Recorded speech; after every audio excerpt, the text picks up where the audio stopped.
si derrumbas la resurrección, derrumbas el cristianismo. ¿Sí?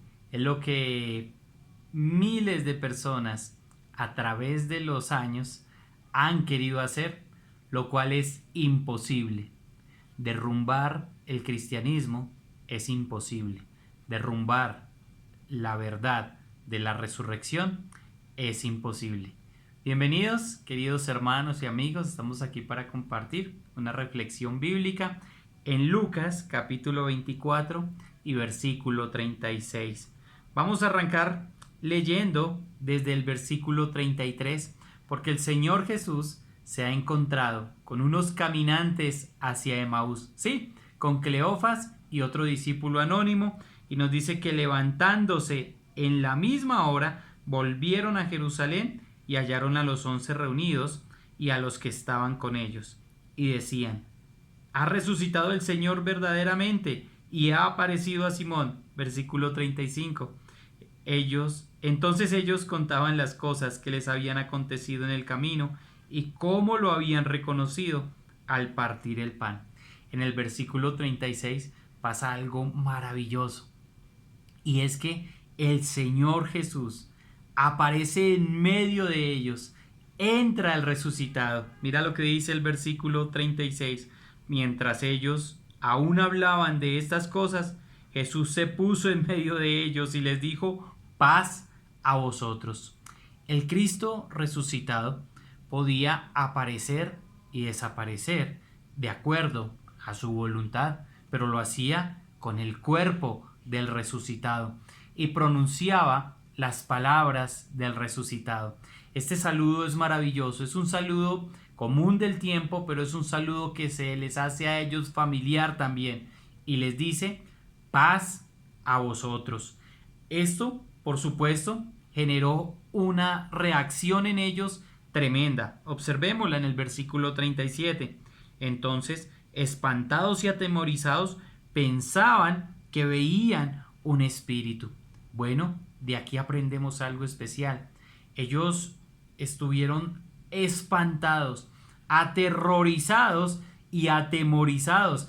Es obvio que no lo esperaban. Ellos no estaban esperando al Cristo resucitado. Ellos tampoco tuvieron una alucinación colectiva. Esto es algo imposible, demostrado por la ciencia médica, de que no puede haber una alucinación colectiva. Así es de que ellos estaban ahí, todos llenos de temor, todos llenos de espanto, y el Señor lo que les dice es: paz a vosotros. Y les va a hacer una pregunta en el versículo 38, pero Él les dijo: ¿por qué estáis turbados? Y vienen a vuestro corazón estos pensamientos.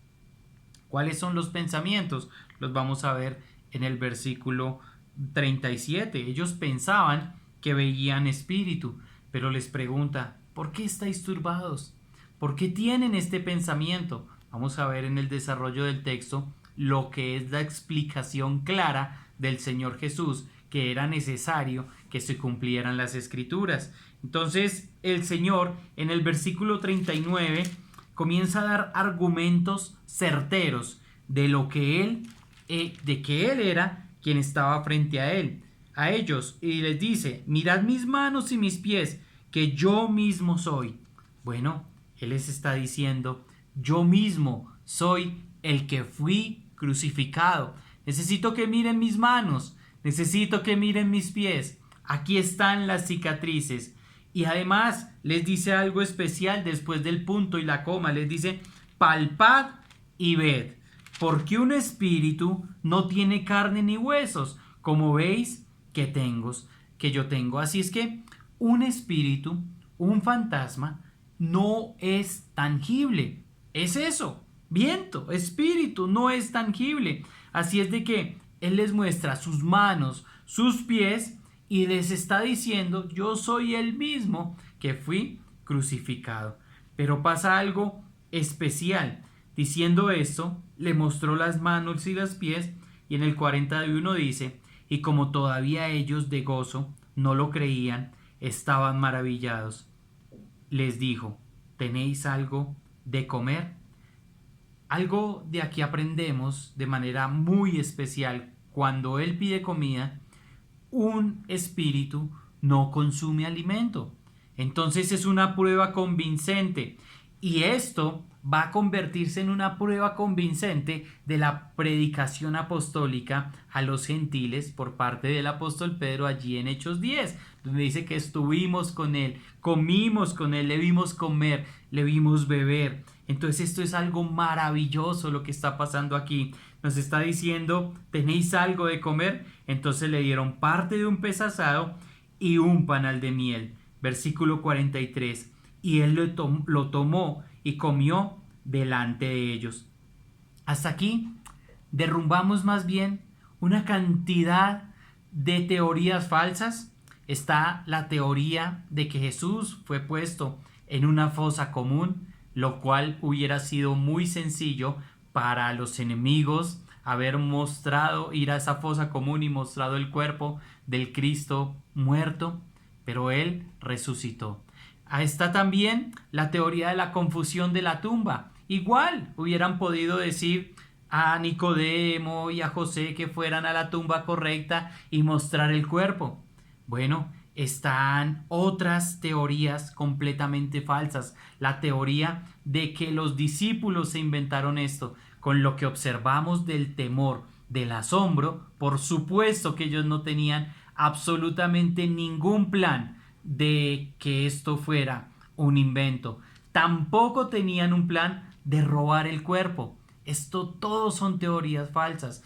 Otra teoría es que el Señor no fue muerto, sino que solamente agonizaba y con toda esa fuerza de un agonizante ser humano pudo empujar la puerta de la tumba, la piedra con la que se sellaba y salir, y con esa misma fuerza llegar y caminar hasta Emaús, y con esa misma fuerza volver de nuevo a Jerusalén. Esto es algo totalmente falso. Entonces es imposible derrumbar la verdad de la resurrección, porque también es imposible derrumbar el cristianismo.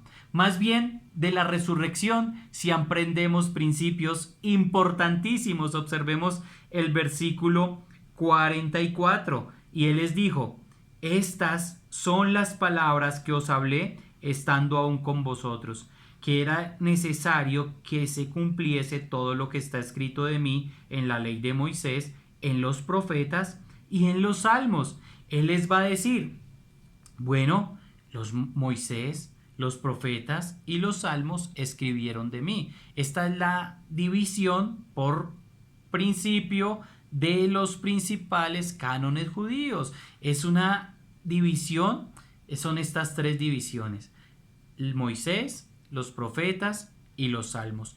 Y todos hablaban del Señor Jesús que vendría de una tribu específica, en un tiempo específico, de una virgen, profecías cumplidas, el lugar de su nacimiento, el tiempo de su nacimiento, la forma de su muerte, y por el Salmo 16 y el Isaías 53, que vería linaje, que su cuerpo no sería corrompido, que él sería levantado de entre los muertos. Así es de que esto pasa algo que ruego al Señor que pase contigo, amigo, si no has venido a los pies de Cristo, y es el versículo 45. Entonces les abrió el entendimiento para que comprendiesen las Escrituras.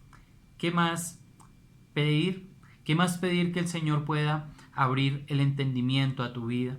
Si tú ya eres creyente, pues que puedas comprender mejor la totalidad de la Escritura y que sepas que allí habla de que el Cristo tendría que padecer y se cumpliría las Escrituras. Versículo 46, y les dijo: así está escrito, y así fue necesario que el Cristo padeciese y resucitase de los muertos, no a las 2 horas, no a las 3 horas, no al otro día, sino al tercer día, y que se predicase en su nombre el arrepentimiento y el perdón de pecados en todas las naciones, comenzando desde Jerusalén.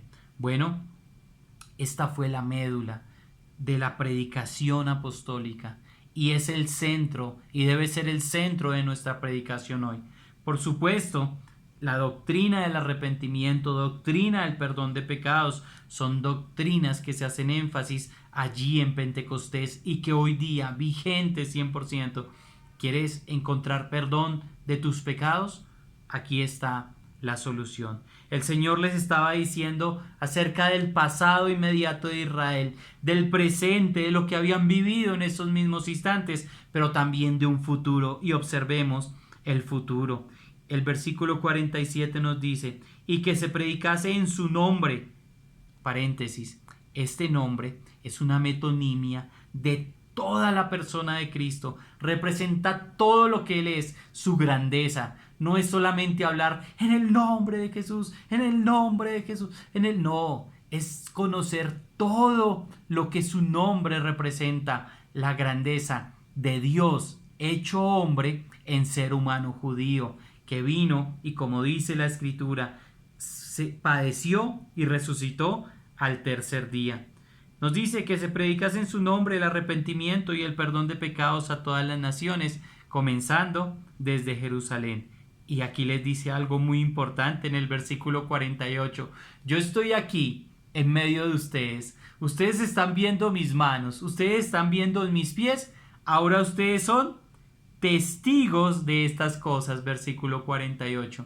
Querido hermano en Cristo, si tú has tenido un encuentro personal con el Cristo resucitado, si tú has conocido la doctrina de Dios, si has conocido que el Señor te abrió ese entendimiento para comprender las Escrituras, ahora usted y yo somos unos testigos.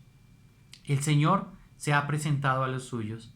El Señor no fue al Sanedrín, el Señor no fue a Pilato, el Señor no fue a Herodes, el Señor no fue al mismo César, el Señor no fue a sus verdugos a vengarse de ellos. El Señor vino a los suyos, a sus discípulos, a dejarles un fundamento, a decirles, ahora ustedes son testigos de esto único. Entiendo que ustedes jamás han visto a un muerto resucitado, pero aquí estoy yo en medio de ustedes. Y entonces, como empezábamos, si derrumbamos la resurrección, derrumbamos el cristianismo, lo cual es imposible. Es imposible. Más bien, nos deja tres fundamentos especiales. La observancia de la resurrección. Primero, Cristo tuvo una total victoria sobre el pecado. Cuando Cristo resucitó, tiene una total victoria sobre el pecado. Número dos, Él demuestra su propósito con la humanidad, propósito de restaurarle, de que la humanidad vuelva al Dios eterno, de que la humanidad vuelva a su creador y a su diseñador para darle gloria. Solo usted, amigo, y yo lo podemos hacer por medio de nuestro Señor Jesucristo. Y número tres, la resurrección es una prueba visible que Dios fue satisfecho con el sacrificio de la cruz. Si Dios no estuviera aceptando el sacrificio de la cruz, no hubiera permitido la resurrección del Señor Jesucristo. Pero ahora Cristo es esa prueba visible de que Dios fue satisfecho con el sacrificio del pecado. La pregunta es, ¿qué harás con el Cristo resucitado? Un muy buen día y bendiciones.